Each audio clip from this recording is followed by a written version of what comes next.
ഇവർ തമ്മിൽ ഭയങ്കര സുഹൃത്തുക്കളാണ്. കോട്ടയം നസീർക്കയും സംക്രാന്തി നസീർക്കയും ഞങ്ങളെല്ലാം ഒരു നാട്ടുകാരാണ്. അപ്പോൾ എല്ലാ ദിവസവും പ്രോഗ്രാമിന് പോകുമ്പോൾ ഭയങ്കര അടിയും ബഹളമാണ്, ചീത്തവിളിയും കാര്യങ്ങളൊക്കെയാണ്.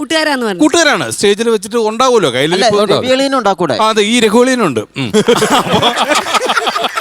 അപ്പോൾ ഒരു സ്റ്റേജിൽ ചെന്ന് കഴിഞ്ഞപ്പോൾ സ്റ്റേജ് വെച്ച് ഭയങ്കര സീരിയസ് ആയിട്ട് നസീർക്ക് പറഞ്ഞ് ഇറങ്ങിപ്പോടാ എൻ്റെ സ്റ്റേജിൽ നിന്ന് ഇറങ്ങിപ്പോടാന്ന് പറഞ്ഞ് സംക്രാന്തിക്ക് എന്നെ ഇറക്കി വിട്ട് കഴിഞ്ഞിട്ട് നസീർക്ക സ്റ്റാർ ചെയ്യാൻ വേണ്ടി വരിക. സ്റ്റാർ ചെയ്യാൻ വേണ്ടി ഒരു നസീർക്ക വന്നിട്ട് വടക്കുമിര അത് ചെയ്തുകൊണ്ടിരിക്കുക. വടക്കുമിര ഡയലോഗ് പറഞ്ഞ് എന്നാ സംക്രാന്തി ഫ്രണ്ടിൽ വന്നിട്ട് ഇതൊന്നും ഇങ്ങനെ അല്ലടാ, ചെറുക്കനെ വിളിക്കടാ, സംക്രാന്തി നസീറിനെ വിളിക്കടാ.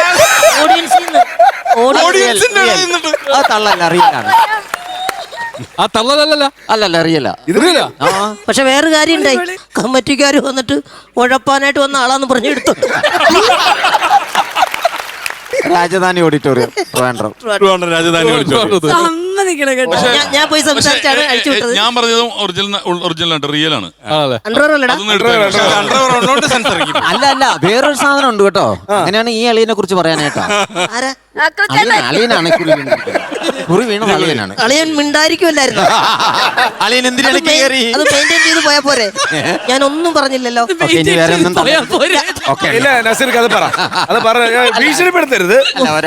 സെൻസറിന് ഒരുപാട് ഐറ്റം. ഞാൻ ആ സൈഡിൽ നിൽക്കാം. പറഞ്ഞോ. ഒരു ദിവസം 3 പരിപാടി പിടിച്ചു. 7 മണിക്ക് 1, 6 മണിക്കും 12 മണിക്ക് 1. അല്ലല്ല, ഇത് ഞങ്ങള് അലക്സ പിടിച്ച പരിപാടി, ലാസ്റ്റ് പരിപാടി. അതാണ് 12 മണിക്കത്തെ പരിപാടി. 7 മണിക്ക് തുടങ്ങേണ്ടത് 9 മണിക്കാണ് തുടങ്ങിയത്. തീർന്നപ്പോ 11 ആയി.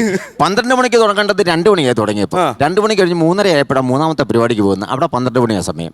ഞങ്ങൾ എല്ലാവരും കൂടെ ഒരു കാറിൽ ഈ പ്രസവിച്ച് ഹോസ്പിറ്റലിൽ നിന്ന് ആൾക്കാരും പേഷ്യന്റും എല്ലാവരും കൂടെ കയറി പോകുന്നതല്ല, കാറെ ഇടിച്ചതല്ലേ, അതിൻ്റെ അകത്ത് സ്പീക്കറും ഒക്കെ ഉണ്ട്.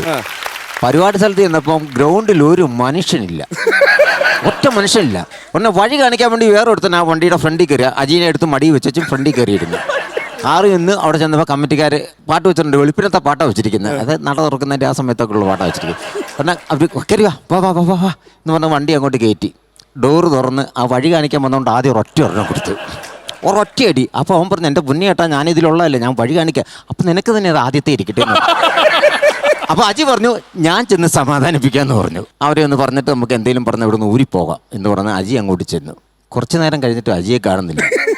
ഞങ്ങൾ ഇന്ന് നോക്കിയപ്പോൾ അജിയെ, അലക്സിനെയും മംഗളം പ്രസാദിനെയും എബിയും കൂടെ എടുത്ത് ക്യാരംസ് കളിപ്പിക്കുക കമ്മിറ്റിക്കാരെ. അപ്പോൾ ഞാൻ ചെന്നപ്പോൾ എന്നോട് പറഞ്ഞു നിങ്ങളും കൂടെ വാ. ഞാൻ പറഞ്ഞു എനിക്ക് ഈ കളി അറിയത്തില്ല പറഞ്ഞു. അപ്പോൾ അവർ പറഞ്ഞു നിങ്ങൾ കളിക്കണ്ട, ഇവർ തട്ടി കുഴിക്കാത്ത ഇടൂല, അത് പെറുക്കി എടുത്ത് മേളി വെച്ചാൽ മതി. ഉണ്ടായ സംഭവമാണോ? അങ്ങനെ തുടങ്ങി ഇവൻ സംസ്ഥാന തലത്തിൽ വരെ പോയി. സംഭവം ഇതായ സ്ഥിതിക്ക് സത്യാവസ്ഥ പറയാം. പറഞ്ഞു. ഞങ്ങൾ പോയി നോക്കുമ്പോ അലക്സ് ആണ് ഈ പരിപാടി പിടിച്ചത്. അലക്സിനെ ഒറ്റയ്ക്കിരുത്തി കൂട്ടില്ലാതെ ഇരുട്ടത്തിരുത്തിട്ട് വെളുപ്പിനെ 10 മണി വരെ നീ ഇരുന്ന് അവിടെ ഇരുന്ന് ഒറ്റയ്ക്ക് കളിച്ചോണം. അതാണ് സ്ഥലം മാറണം. ഇവിടുന്ന് അടിച്ചിട്ട് നേരെ ഇപ്പുറത്ത് പറഞ്ഞു.